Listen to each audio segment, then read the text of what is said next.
Yo, what's up guys, Johnny Chloe and welcome back to my channel. And for today's video guys, papakita ko sa inyo kung ano yung build ng sniper natin since marami nag-request.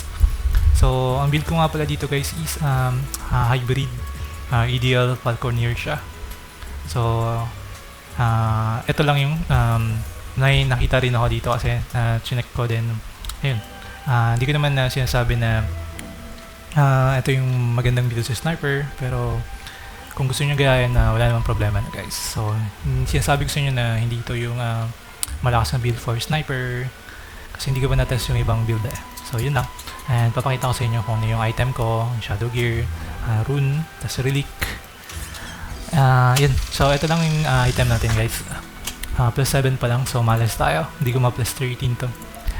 Siguro mga tomorrow or next day, tatry ko ulit i-upgrade to. Nag-ipon pa tayo ng already ko na.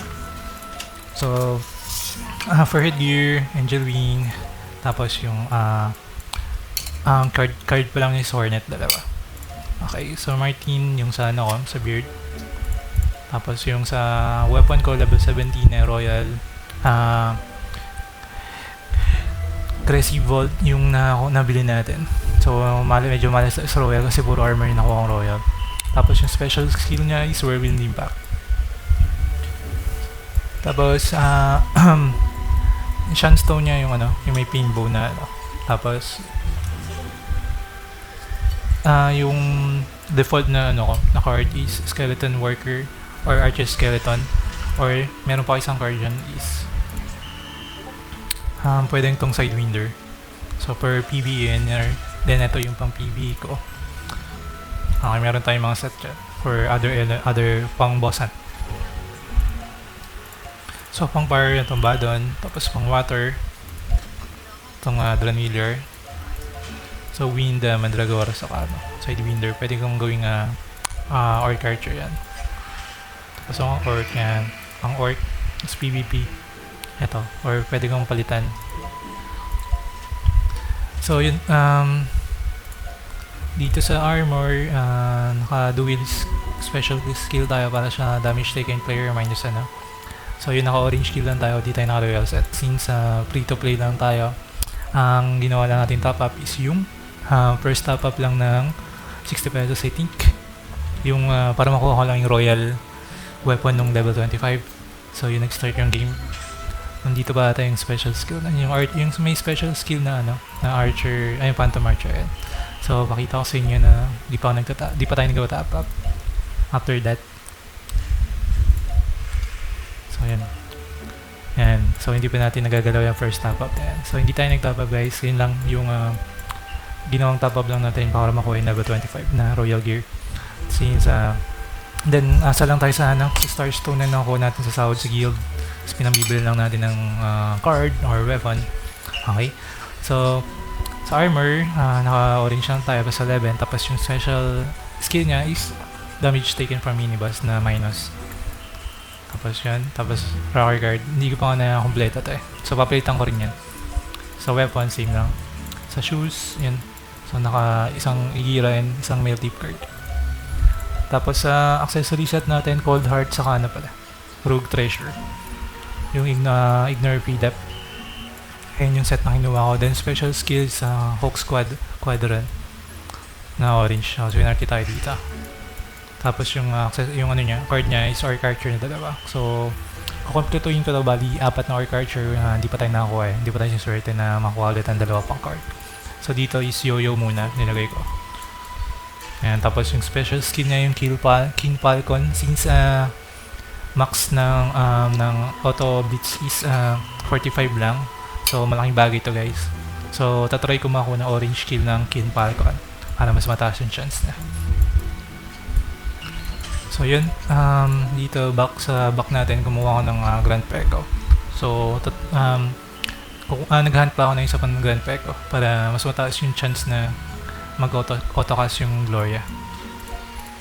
Ayun, tapos sa ear, Stalactite Golem. So palitan rin natin to. Then sa shadow gear natin, so ito, kompleto na tayo ng purple set. So i-enhance na lang natin to. Then in case swerte tayo na makakuha tayo ng orange or royal, yun, kapalitan natin. So, Shadow Hunt, set armor siya na may set effect na range physical damage plus 1% or plus 1 HP. So, ito medyo nare-roll ko to I think. Then, target ko dyan is yung plus attack. So, yun. Hindi pa tayo pinapayad sa iba na makakuha ng plus attack. So, yan yung natin. Tapos, ano pa ba? Sa rune engine, pangit pa yung rune engine ko. Bali, kinuha ko lang talaga yung set effect na 7 pala. 7 na blue. Water resonance effect, saka dalawang wind resonance effect. So, ayan lang. Ayan pa lang yung rune engine natin. So, hindi pa to yung talagang target ko. Medyo malas pa tayo dito sa rune engine. Hindi ko makuha yung gusto kong skill, saka yung resonance okay na to. So, yun. Ayusin lang natin yung iba. So, okay. Tapos, ano pa ba? Sa relic, Harmony Slay na lang. Pero yung kinukompleto ko tong purple set. May kulang pa ako 2, I think. 2 ba? So, yun. Agi effect yung kinuha ko dito. Para sa crit. Then, depende sa inyo guys kung gusto nyo yung Agi or Lock. Pwede rin yung Lock. Okay, so sa Harmony Slay hindi ko pa nakapeta. Pero target ko dito is orange, purple na set. So, 2 na lang yung kulang natin. Check natin dito. 3 pa pala. Itong 3 yung target natin. So, sana mamaya, Asian na Ruins, makakuha tayo.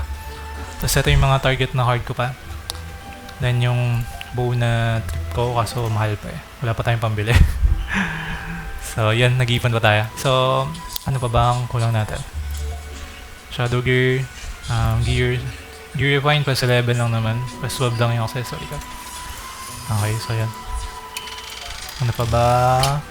Relic, Shadow Rune, okay na. So yun, tas damage na tayo guys.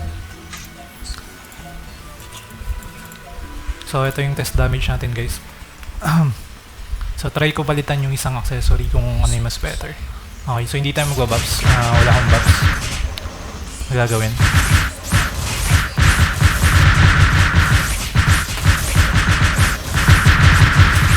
Since may, pero marami tayong buffs guys.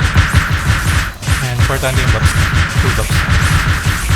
Kaya advice ko sa inyo na complete nyo yung full buffs. So yung laking tulong din yun.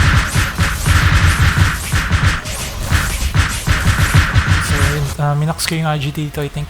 Yeah, max AG. Kasi 191 yung ano natin, max speed.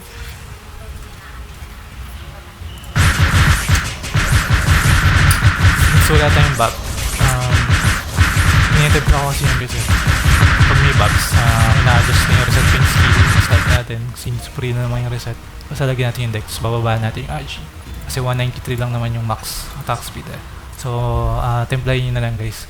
Pag may buffs kayo na, full buffs naman guys. So, syempre, automatic dagdag stat yun. Tataas yung ano yun, attack speed. So, yun, reset stat nyo na lang. Taasan nyo yung dex, babaan nyo yung AG para hindi na sobra-sobra yung attack speed nyo. So, mapunta siya sa damage. Since ito, test damage natin, hayaan lang natin kung hanggang saan yung abutin ng max damage niya. So, mga 353, I think.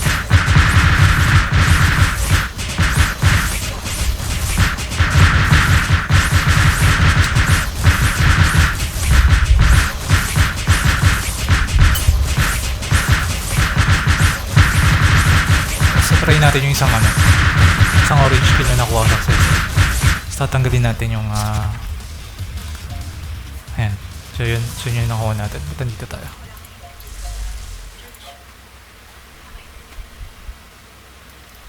So, try natin palitan tong isang accessory natin.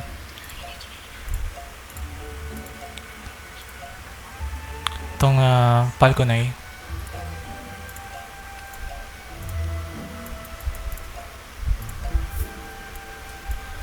Yung Hawk Squadron palitan natin.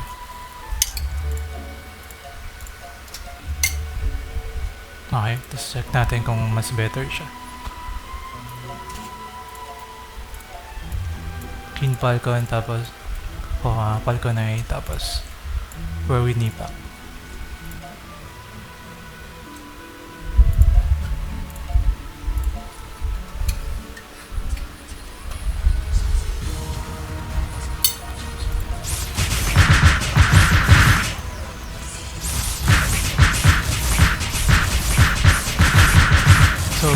Nasa 353 yata yung kanina na damage per second natin.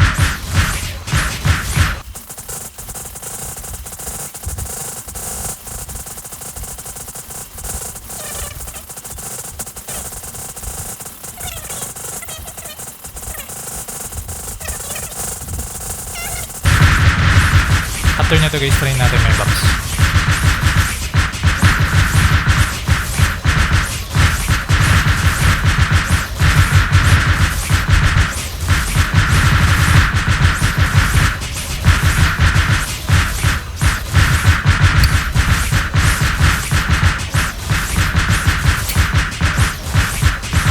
Tanggalin natin yung double. So yun, 351. Or wag natin tanggalin double strike siguro. Lagyan na natin buffs, full buffs. What? Hindi ko tinanggal ko na itong depth.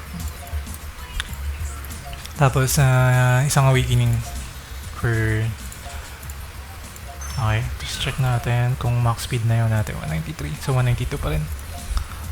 Okay. Yan, tapos try natin na balik yung sa kanina, sa Hawk Squadron. Yung accessory natin.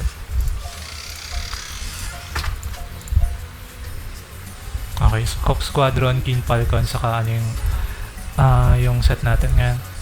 Whirlwind Impact. So try natin to guys, with buffs. So meron pala yung BP challenge dito guys.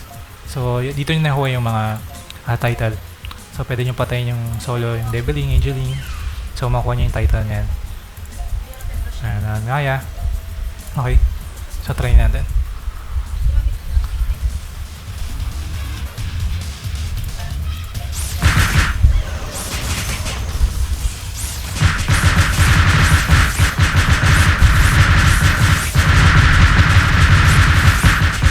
Ito yung title guys. Title.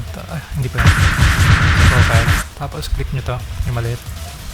Ayan, makukuha nyo yung mga MVP title na yan pag napatay nyo sila.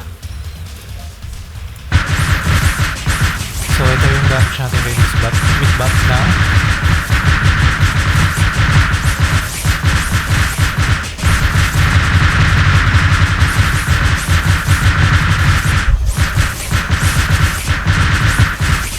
So wala pa siyang freeze buff na guys. Full buffs pa yun. So may freeze buff na yan nasa taas siguro. Ngayon di pa complete yung set natin. Yung mga target card natin, di pa natin nakakuha.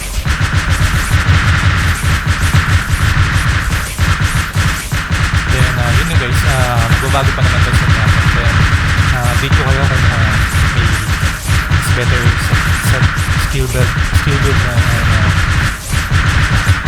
pang sniper akong mas makita mas malakas. So update ko kayo. For now, ito lang muna. Ito yung mga build natin. From PvE and PvP.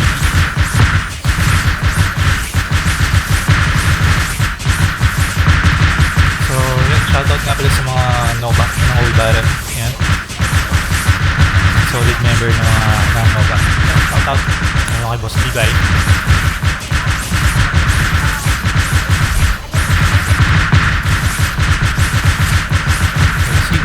CVs, Bosora, yun, so tumaas siya guys, naging 429 yung damage per seconds natin. So with buffs to guys and with awakening, ayun yung ano natin. So yun lang guys, ba't nandito naman tayo? Sa drink na naman tayo. So yun lang guys, hope na nakatulong sa inyo yung build ko, or kung gayahin nyo, nasa inyo na yan guys. And hindi ko naman sabihin na ito yung best build for sniper. So, kanya-kanyang build pa rin yan kung ano yung paniniwala nyo malakas. Then, in the future, magkakaroon pa ng third job ng sniper. Magbabago pa yung mga build natin. So, for now, ito yung build ko. Ideal hybrid na Falconeer. So, pag may comment pa kayo guys, kung may question kayo, comment lang kayo below. And thank you for watching. And don't forget to subscribe and like. Bye-bye!